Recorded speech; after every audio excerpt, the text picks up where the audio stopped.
ನಾನು ಹೊನ್ನಾವರ ಬರೋದಕ್ಕೆ ಬಹಳ ಅಂಜಿದ್ದೆ. ಹೇಗಪ್ಪ ಉತ್ತರ ಕರ್ನಾಟಕದ ಭಾಷೆಯ ಸೊಗಡು ಇಲ್ಲೂ ನನಗೆ ಕಂಡು ಬಹಳ ಸಂತೋಷ ಆಗಿದೆ. ನೀವೆಲ್ಲ ನಕ್ಕದ್ದು ನಮ್ಮಷ್ಟು ಕಡೆ ನಗು ಆಗೋದಿಲ್ಲ ಪಾಪ, ಭಾಷೆ ಒಂದ್ಸಾರಿಗೆ ಕಷ್ಟ ಆಗುತ್ತೆ ನಿಮಗೆ, ಆದರೂ ತುಂಬ ಸ್ವಾರಸ್ಯಕರವಾಗಿ ಕೇಳ್ತಾ ಇದ್ದೀರಿ. ನಿಜಕ್ಕೂ ನಂಗೆ ಭಾಳ ಸಂತೋಷ ಆಗ್ತದೆ. ಇದೆಲ್ಲ ಕೀರ್ತಿ ಸಲ್ಲಬೇಕಾದದ್ದು ನಾನು ಓದಿದಂಥ ಬೀಚಿ ಅವರು. ಸಾಹಿತ್ಯವನ್ನು ಯಾಕೆ ಓದ್ರಿ ನಿಮ್ಗೆ ಅಂತ ಹೇಳ್ತಂದ್ರೆ ಜೀವನದಲ್ಲಿ ಅದು ಉಪಯೋಗಕ್ಕೆ ಬರ್ತದೆ. ಕುಮಾರವ್ಯಾಸ ಭಾರತದಲ್ಲಿ ಒಂದು ಮಾತು ಬರ್ತದೆ, ಅದನ್ನು ಯಾರೋ ಅನುವಾದ ಮಾಡಿದ್ದು ಓದಿದ್ದೆ ನಾನು. ಏನು ಅಂದರೆ ಕಣ್ಣರಿಯದಿರ್ದೊಡೆ ಕರುಳರಿಯದೆ ಒಂದು ಮಾತು ಬರ್ತದೆ. ಕರ್ಣ ರಥದ ಚಕ್ರಗಳು ನೆಲದಲ್ಲಿ ಹೂತು ಹೋಗಿದೆ ಅಂತ ಹೇಳಿ ಅದನ್ನು ಎತ್ತೋದಕ್ಕೆ ಕೆಳಗಡೆ ಕೂತಾಗ ಕೃಷ್ಣ ಹೇಳ್ತಾನೆ ಅರ್ಜುನನಿಗೆ, ಇದೇ ಸಮಯ ಹೊಡೆಯವನ್ನ. ಅರ್ಜುನ ಹೇಳ್ತಾನೆ, ಹೊಡೆಯೋದಿಲ್ಲ ನಾನು. ಯಾಕೆ? ಅವನೇನೋ ನನ್ನ ಸಂಬಂಧ ಎಳೀತಾ ಇದೆ, ಅವನ ಅಣ್ಣ ಅಂತ ಗೊತ್ತಿಲ್ಲ, ಸಂಬಂಧ ಎಳೀತಾ ಇದೆ. ಅದಕ್ಕೆ ಕವಿ ಬಳಸ್ತಾನೆ, ಕಣ್ಣರಿಯದಿರ್ದೊಡೆ ಕರುಳರಿಯದೆ. ನನ್ನ ಕರುಳು ಕೂಗ್ತಾ ಇದೆ ಹೊಡಿಬೇಡ ಹೊಡಿಬೇಡ ಅಂತ. ಅದಕ್ಕೆ ಈ ಶಬ್ದ ಜ್ಞಾಪಕ ಇಟ್ಕೊಡ್ರಿ, ಕಣ್ಣರಿಯದಿರ್ದೊಡೆ ಕರುಳರಿಯದೆ. ನನ್ನ ಜೀವನದಲ್ಲಿ ಇದು ಹೇಗೆ ನನಗೆ ಜ್ಞಾಪಕ ಆಯಿತು ಅಂದರೆ, ಬಿಜಾಪುರ ಡಿಸ್ಟಿಕ್ನಲ್ಲಿ ಹೊನವಾಡ ಸಾರವಾಡ ಅಂತದವ್ರಿ, ಅಲ್ಲಿ ಕಾರ್ಯಕ್ರಮ ಕೊಡೋಕೆ ಹೋಗಿದ್ದೆ. ಕಾರ್ಯಕ್ರಮ ಮುಗೀತು, ಸಾರವಾಡ ಅನ್ನೋ ಊರಲ್ಲಿ ಮ್ಯಾನೇಜರ್ ಮನೆಗೆ ಊಟಕ್ಕೆ ಕರೆದ್ರು ನನ್ನ. ಹೋದೆ, ಸಾರ್ ಬಿಜಾಪುರ ಸ್ಪೆಷಲ್ ಅಡುಗೆ ಊಟ ಮಾಡ್ತೀರಾ? ಎಸ್ ಮಾಡ್ತೇನೆ ಅಂದೆ. ತಂದು ಹಸಿರು ಬಾಳೆ ಎಲೆ ಹಾಕಿದ್ರು, 2 ಬಿಳಿ ಜೋಳದ ರೊಟ್ಟಿಯನ್ನು ಹಾಕಿದ್ರು, ಜೋಳದ ರೊಟ್ಟಿ ಬೆಳ್ಳಗೆ ಹಪ್ಪಳ ಇದ್ದಾಗಿದೆ. ಅದ್ರ ಮೇಲೆ ಕೆಂಪನೆ ಒಂದು ಮುದ್ದೆಯನ್ನು ಹಾಕಿದ್ರು, ಬೆಣ್ಣೆ ಮುದ್ದೆ ಅಂತ ತಿಳ್ಕೊಂಡೆ ನಾನು. ಒಂದು ಸ್ವಲ್ಪ ತೊಗೊಂಡು ನಾಲಿಗೆ ಹಚ್ಚಿಕೊಂಡೆ. ಅಬಾಬಾಬಾಬಾಬಾ, ಅದರಂಥ ಬ್ರಹ್ಮಖಾರವನ್ನು ನಾನು ಎಂದೂ ತಿಂದಿರಲಿಲ್ಲ.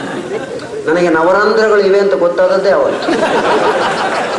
ಎಲ್ಲ ಕಡೆಯಿಂದಲೂ ಗಾಳಿ, ಬೆಂಕಿ, ಹೊಗೆ, ಅಷ್ಟು ಅದ್ಭುತವಾದಂಥ ಖಾರ ಅದು.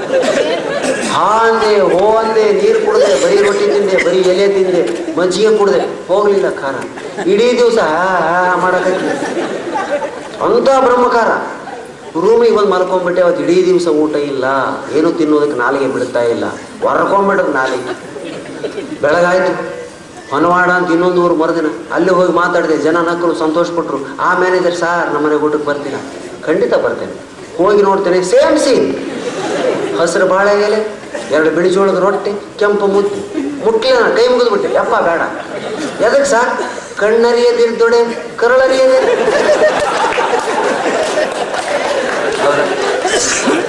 ಕಣ್ಣು ಅರಿಯದೆ ಹೋಗ್ಬೋದು, ಕರುಳು ಅರಿತದೆ. ಅದಕ್ಕೆ ಕಣ್ಣು ಅರಿಯದಿರ್ದೊಡೆ ಕರುಳರಿಯದೆ. ಹಿರೇಮಗಳೂರು ಕಣ್ಣನ್ನು ಭಾಳ ಚೆನ್ನಾಗಿ ಹೇಳ್ತಾರೆ. ಧರ್ಮಸಿಂಗರು ಬಹಳ ದಿವಸ ಸಂಪುಟ ಸಚಿವ ವಿಸ್ತರಣೆ ಮಾಡಲೇ ಇಲ್ಲ, ಸಚಿವ ಸಂಪುಟ ಮಾಡಲೇ ಇಲ್ಲ. ಅವಾಗೆಲ್ಲ ಚಿಂತೆ ಆಗಿತ್ತು. ನಮ್ಮ ದೇಹ ಅನ್ನೋದೊಂದು ವಿಧಾನಸೌಧ ಇದ್ದಂತೆ. ಈ ದೇಹದಲ್ಲಿ ಎಲ್ಲ ಮಂತ್ರಿಗಳಿದ್ದಾರೆ, ನಿಮ್ಗೆ ಗೊತ್ತಾ? ಎಷ್ಟು ವಿಚಿತ್ರವಾದಂಥ ದೇಹ ಅಂದರೆ ಈ ರಚನೆ. ಭಗವಂತನಿಗೆ ನಾವು ಎಷ್ಟು ಋಣಿಗಳಾಗಿದ್ರು ಸಾಲದು. ನೋಡ್ರಿ, ಕಾಲಿಗೆ ಮುಳ್ಳಿಟ್ಕೊಳ್ತದೆ, ಕಾಲು ಕಣ್ಣೀರು ಸುರಿಸೋದಿಲ್ಲ. ಕಣ್ಣೀರು ಸುರಿಸೋದು ಯಾವುದು? ಕಣ್ಣು. ನನಗೆ ಸಂಬಂಧವೇ ಇಲ್ಲ. ಕಾಲಿಗೆ ಮುಳ್ಳಿಟ್ಟಿದೆ, ಕಾಲು ಅಳ್ಳೆ ಅಂದ್ರೆ ಅಳೋದಿಲ್ಲ. ಕೈಗೆ ತಿಂಡಿಯನ್ನು ಕೊಡ್ತಾರೆ, ಆ ತಿಂಡಿಯನ್ನು ತಿನ್ನಿಸೋದು, ಕೈಯೆಲ್ಲ ತಿನ್ನೋದು, ಅದನ್ನು ಬಾಯಿಗೆ ಇಡುತ್ತದೆ. ಬೇರೆ ಬೇರೆ ಅಂಗಗಳಿವು. ಸಂಗೀತವನ್ನು ಕಿವಿ ಕೇಳ್ತದೆ, ಆನಂದ ಮನಸ್ಸಿಗೆ ಆಗ್ತದೆ. ತಲೆಗೆ ನೀರು ಶೀತ ಬಡಿತದೆ, ಅದಕ್ಕೆ ಮೂಗು ಸೋರುತ್ತದೆ. ಒಂದಕ್ಕೊಂದು ಲಿಂಕ್ ಆಗಿರ್ತದೆ ದೇವರು. ಅದ್ಭುತವಾದಂಥ ದೇಹ. ನಮ್ಮ ದೇಹದಕ್ಕಂಥ ಮಿಗಿಲಾದ ವಸ್ತು ಇನ್ನೊಂದಿಲ್ಲ. ದೊಡ್ಡ ಕಂಪ್ಯೂಟರ್ ಇದು. ಎಂತೆಂಥ ರಚನೆ. ಯಾವ್ದು ಹೊರಗೆ ಹೋಗ್ಬೇಕಾದ್ ಹೊರಗೆ ಹೋಗ್ತದೆ, ಯಾವ್ದು ಒಳಗಿರ್ಬೇಕಾದ್ ಒಳಗೆ ಇರ್ತದೆ. ಇದು ವಿಧಾನಸೌಧ. ಒಂದು ಸಣ್ಣ ಎಳೆ ಬರೋದಿಲ್ಲ. ನಾವು ಚಿಕನ್ ತಿಂತೇವೆ, ಮಟನ್ ತಿಂತೇವೆ, ಆದರೆ ದೇಹದ ಒಳಗಡೆ ಇರ್ತಕ್ಕಂಥ ಮಾಂಸವನ್ನು ಹಸಿವಾಯಿತು ಅಂದರೆ ಒಳಗಡೆ ಮಾಂಸನೇ ತಿನ್ನೋದಿಲ್ಲ, ಹೊಟ್ಟೆ ಹೊರಗಿಂದನೇ ಬರಬೇಕು. ಅದಕ್ಕೆ ಸಚಿವ ಸಂಪುಟ ಹೇಗಿದೆ ಇಲ್ಲಿ ನೋಡಿ. ತಲೆ ಶಿಕ್ಷಣ ಮಂತ್ರಿ, ಕಣ್ಣು ರಕ್ಷಣಾ ಮಂತ್ರಿ, ಬಾಯಿ ವಾರ್ತಾ ಮತ್ತು ಪ್ರಸಾರ ಮಂತ್ರಿ, ಕೈ ಕ್ರೀಡಾ ಮಂತ್ರಿ, ಕಾಲು ಸಾರಿಗೆ ಮಂತ್ರಿ, ಹೊಟ್ಟೆ ಆರೋಗ್ಯ ಮಂತ್ರಿ. ಎಷ್ಟು ಮಂತ್ರಿಗಳಿದ್ದಾರೆ. ಇನ್ನು ಕೆಲವು ಅಂಗಗಳನ್ನು ನಾನು ಹೇಳೋದು ಬಿಟ್ಟೆ. ನಾನು ಯಾವ ಅಂಗಗಳನ್ನು ಹೇಳಿಲ್ಲವೋ ಅವೆಲ್ಲ ನೀರಾವರಿ ಖಾತೆ, ಗೊಬ್ಬರ.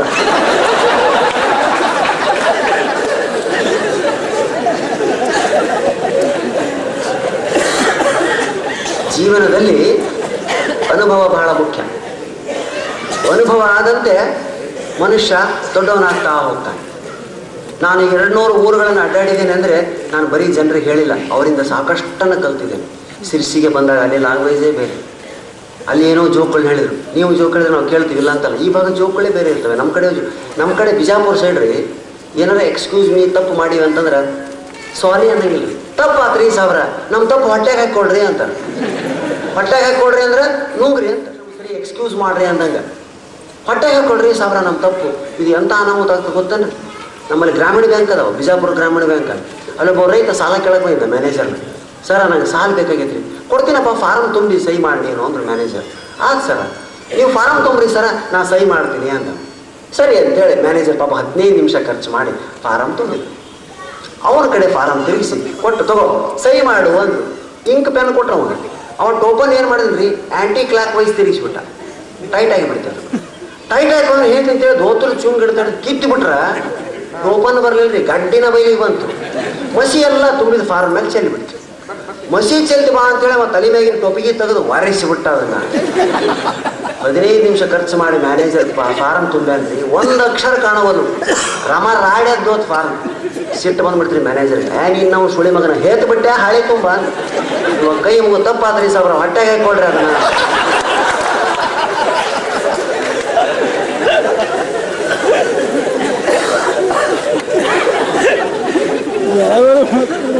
ಎಷ್ಟು ವ್ಯತ್ಯಾಸ ಭಾಷೆಯಲ್ಲಿ.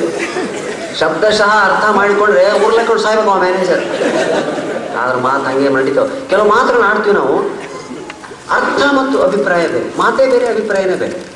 ನಾವು ಮಾತಾಡೋದಕ್ಕೆಲ್ಲ ಅಭಿಪ್ರಾಯ ಇರೋದಿಲ್ಲ. ಅಭಿಪ್ರಾಯವೇ ಬೇರೆ, ಮಾತು ಬೇರೆ. ತಮ್ಮ ಅಭಿಪ್ರಾಯಗಳನ್ನ ವ್ಯಕ್ತಪಡಿಸಬೇಕು ಅಂತಾರೆ, ಅದೇ ಬೇರೆ. ಕೆಲವು ಮಾತುಗಳನ್ನ ಆಡಬೇಕು ಅಂತಾರೆ, ಅದೇ ಬೇರೆ. ಮಾತು ಮತ್ತು ಅಭಿಪ್ರಾಯ ಯಾಕೆ ಬೇರೆ ಅಂದರೆ, ನಾವೆಲ್ಲ ವಿಚಿತ್ರ ಮಾತಾಡ್ತೀವಿ. ಸರ್ ಬಸ್ ಸ್ಟ್ಯಾಂಡ್ ಎಲ್ಲಿದೆ? ಬಸ್ ಸ್ಟ್ಯಾಂಡ ಬನ್ನಿ, ಈಗ ಹೋಗಿ ಆ ಸರ್ಕಲ್ ಹತ್ರ ನಿಂತ್ಕೊಳ್ರಿ, ಅಲ್ಲೊಂದು ಕೆಲಸ ಮಾಡ. ಬಸ್ ಸ್ಟ್ಯಾಂಡ್ ಕೇಳ್ತಾವ, ಕೆಲಸ ಯಾಕೆ ಮಾಡ್ಬೇಕು? ಅಲ್ಲೊಂದು ಕೆಲಸ ಮಾಡಿ, ನೀವು ಬಸ್ ಸ್ಟ್ಯಾಂಡ್ ಸಿಗ್ತದೆ ನಿಮಗೆ, ಈ ಟರ್ನ್ ಆಗಿ ಅಲ್ಲೊಂದು ಕೆಲಸ ಮಾಡಿ. ಮತ್ತೆ ಹೇಳ್ತಾರೆ, ಕೆಲಸ ಯಾಕೆ ಮಾಡ್ಬೇಕು? ಮಜಾ ಮಾತಾಡ್ತಾರೆ. ಒಂದು ಕೆಲಸ ಮಾಡಿ, ಕಾಮನ್ ನೋಡಿ ಎಲ್ಲರ ಬಾಯಿ. ಇನ್ನೊಂದಂತ, ಸರಿ ನಾವು ಹುಬ್ಳಿಗೆ 1ಕ್ಕೆ ಹೋಗ್ಬೇಕು, 1ಕ್ಕೆ ಮಾತ್ರ ಅಮೇರಿಕಕ್ಕೆ ಹೋಗ್ಬೇಕು ನಾವು ಅಂತಿರ್ತಾರೆ ಕೆಲವು. ಎದಕ್ಕೆ? 1ಕ್ಕೆ ಅಮೇರಿಕಕ್ಕೆ ಇಲ್ಲೇ ಆಗೋದಿಲ್ಲ ನನ್ನ ಕೆಲಸ. ಆ ಮಾತಿನಲ್ಲಿ ಬಳಸ್ತೀವಲ್ಲ, ಅನರ್ಥ ಭಾಳ ಇರ್ತಾವ್ರಿ. ಅನರ್ಥವೇ ಭಾಳ ಮಾತಿನಲ್ಲಿ. ಈಗ ನೋಡ್ರಿ, ಟಿ ವಿ ನೋಡ್ತಿರ್ತೀರಿ ನೀವು. ನಮ್ಮ ವಿಶೇಷವಾಗಿ ಕೆಲವು ಚಾನಲ್ಗಳಲ್ಲಿ ಮಾತಾಡೋರಿಗೆ ಹಕಾರ ಉಚ್ಚಾರಣೆ ಇಲ್ಲ. ಆಕಾಶದಾಗ ಹಾರಾಡ್ತಾವ ಐಕ್ಯ ಅಂತ, ಆಕಾಶದಾಗ ಹಾರಾಡ್ತಾವ ಐಕ್ಕಿ, ನಾವು ಅನ್ನ ಮಾಡ್ಕೊಂಡು ಹುಣ್ಣೋದು ಹಕ್ಕಿ ಅಂತ. ಅಯ್ಯೋ, ಅನ್ನೋದಿಲ್ಲ. ದೊಡ್ಡ ದೊಡ್ಡ ಸಿನಿಮಾ ನಟರಿದ್ದಾರೆ, 2-3 ಕೋಟಿ ರೂಪಾಯಿ ಖರ್ಚು ಮಾಡಿ ಸಿನಿಮಾ ತೆಗಿತಾರೆ, ಒಂದು 2 ರೂಪಾಯಿ ಕೊಟ್ಟು ಅಂಕ್ಲಿಪಿ ತಗೋಬಾರ್ದು. ಅನ್ನೋದಕ್ಕೆ ಬರೋದಿಲ್ಲ ಎಷ್ಟೋ ಜನ ನಟರಿಗೆ. ಆವು, ಹಗ್ಗ, ಉಳಿ, ಹೆಣ್ಣು, ಹೆಂಗಸು, ಹುಡುಗಿ ಅಂತ. ನಿಮ್ಗೆ ಹೇಳ್ತೇನೆ, ನಿಜವಾದ ಕನ್ನಡ ಸೇವೆ ಅಂದರೆ ಕನ್ನಡವನ್ನು ಸ್ಪಷ್ಟವಾಗಿ ಮಾತಾಡೋದೇ, ಬೇರೆ ಏನೂ ಬೇಕಿಲ್ಲ. ಧರ್ಮ, ಭಾರತ, ಹರ, ಶಿವ, ಪರಮೇಶ್ವರ ಶಬ್ದಗಳನ್ನ ಸರಿ ನೋಡಿಸಿ. ತತ್ಸಂಬಂಧ, ಪ್ರಾರ್ಥನೆ, ಸುಪ್ರಭಾತ, ಈ ಶಬ್ದಗಳನ್ನ ಅನಿಸ್ರಿ. ಅನ್ಬೇಕ್ರಿ. ಎಲ್ಲಿ ಅನ್ಬೇಕು ಅಲ್ಲಿ ಅನ್ಬೇಕು, ಎಲ್ಲಿ ಅನ್ಬಾರ್ದು ಅಲ್ಲಿ ಅನ್ಬಾರ್ದು.